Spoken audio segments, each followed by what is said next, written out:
بسم اللہ الرحمن الرحیم۔ السلام علیکم دوستو، اے آر اسکر کی طرف سے میں آپ دوستوں کو رسول اللہ صلی اللہ علیہ وسلم کی ایک خوبصورت حدیث سنانے والا ہوں، جس کی روشنی میں ہمیں اپنے اخلاق، عادات اور طبیعتوں کا جائزہ لے کر ان کی اصلاح کرنی چاہیے۔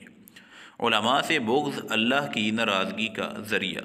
عن علی بن ابی طالب رضی اللہ تعالی عنہ قال قال رسول اللہ صلی اللہ علیہ وسلم اذا ابغض المسلمون علماءهم واظهروا امارة اسواقهم وتناكهوا على جمع الدراهم رماهم الله عز وجل باربع خصال بالقهط من الزمان والجور من السلطان والخيانة من ولاة الاحكام والصولة من العدو۔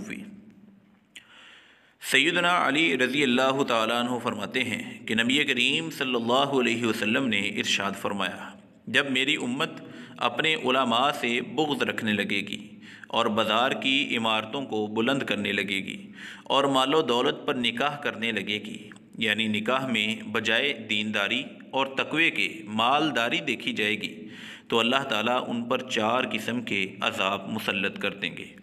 قحط سالی، حاکم کی خیانت، حاکم کی جانب سے ظلم و ستم اور دشمنوں کے مسلسل حملے۔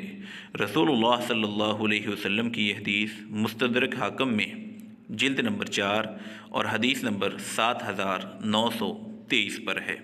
تو عزیز دوستو، آج ہم پر یہ 4 عذاب مسلط ہیں۔ قحط سالی کا بھی سامنا ہے، حاکم کی خیانت بھی ہے، اور حکمرانوں کی جانب سے ظلم و ستم بھی ہے، اور دشمنوں کے مسلسل حملے بھی ہیں۔ اس کی وجہ یہی ہے کہ ہم نے اپنے علماء سے بغض کرنا شروع کر دیا، اپنی بازار کی عمارتوں کو بلند و بالا بنانا شروع کر دیا، اور نکاح میں دینداری کی بجائے مالداری دیکھنے لگے۔ اگر ہم ان 4 عذابوں سے نجات چاہتے ہیں تو ہمیں اپنے ان گناہوں کو اور کوتاہیوں کو ختم کرنا ہوگا۔